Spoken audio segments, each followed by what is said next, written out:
Holy crap, I mean, there was just some, I don't know, I mean, we gotta talk about this. Roll the intro. It's the very curious news from around the globe with the amazing Conrad. Very curious news item, number 1. Former Real Madrid and Spain national team manager Vicente Del Bosque is talking out of his ass. And I don't care if he's won multiple La Liga and Copa del Rey trophies when he was a player, or multiple Champions League trophies and the Euros and a World Cup as a manager. The old man said that no player that currently plays on Liverpool would start on this current Real Madrid team, including Mohamed Salah. And what? Come on, Salah wouldn't start over Isco or Bale given his form this season? Of course he would, you crazy bastard! So for me, it's clear that Del Bosque is still bitter about losing to Liverpool in the 1981 European Cup final when he was a player for Madrid back in the day. To which I have to say, get over it, dude. It was 37 years ago. However, I'm probably not one to talk since I need to get over getting a red card in my last ever national team game for the US, but I can't. Your national team career is not supposed to end that way.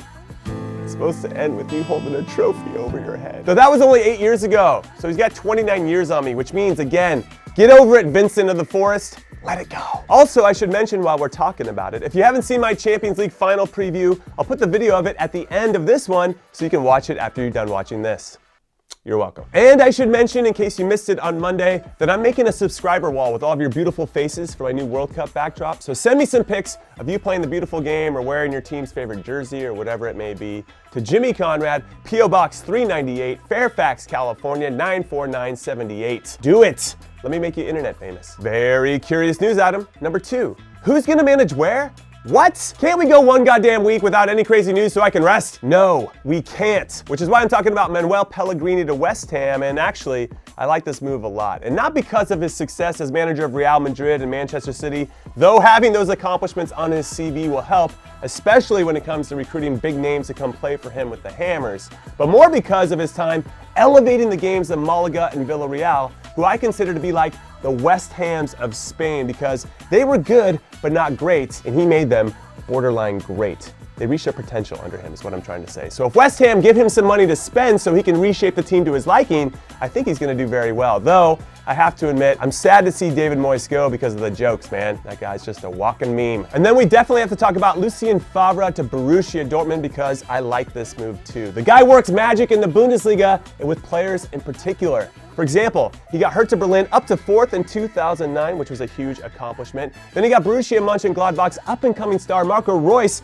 to become German Player of the Year in the 2011-2012 season before Reus moved to Dortmund, while also getting Mönchengladbach into the Champions League, which again was another huge accomplishment. And then he moved to Nice in France, and he got Mario Balotelli, who arrived at the same time. And he got Super Mario to have his best 2 seasons in his professional career. So I think Dortmund made a big move here in getting him back to Germany. And then finally, let's talk about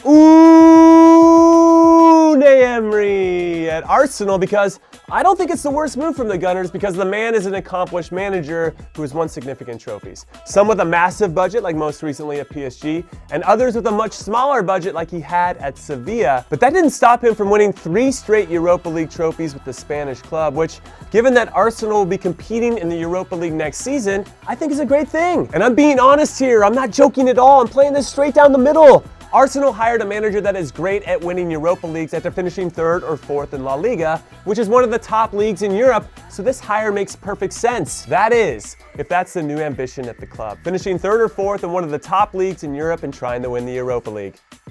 Also, this is the manager that masterminded PSG's historic 6-1 loss to Barcelona in Leg 2, the round of 16 in the Champions League 2 seasons ago. You guys remember that? Of course, he was up 4-0 after leg 1, so he should get some credit for that. Though I suppose it's not as bad as losing to Bayern Munich 10-2 over 2 legs. Anyway, I could go back and forth on whether he's the right guy for Arsenal or not, as I'm sure you could as well, because if you want to believe in him, then the stats can back that up. And if you don't want to believe in him, then I feel like you can find those stats too. But regardless, he's not the risky pick.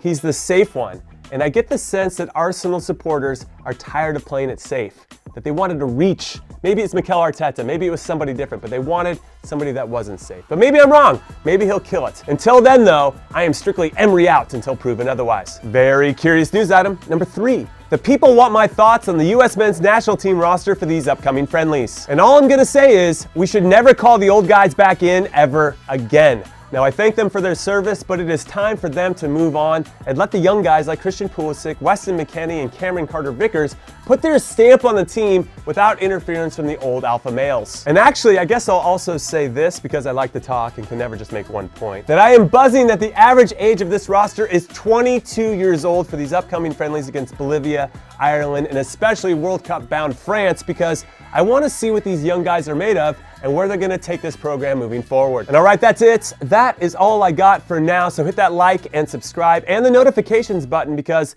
this channel is going to be the place for all of your World Cup content. I want to be your destination to talk about everything that happens, because I think we have an awesome community here, and I really enjoy giving you guys a platform to be yourself. And you can talk amongst each other and with me, and it's just going to be a lot of fun. And I'm going to stop being sappy now. Later.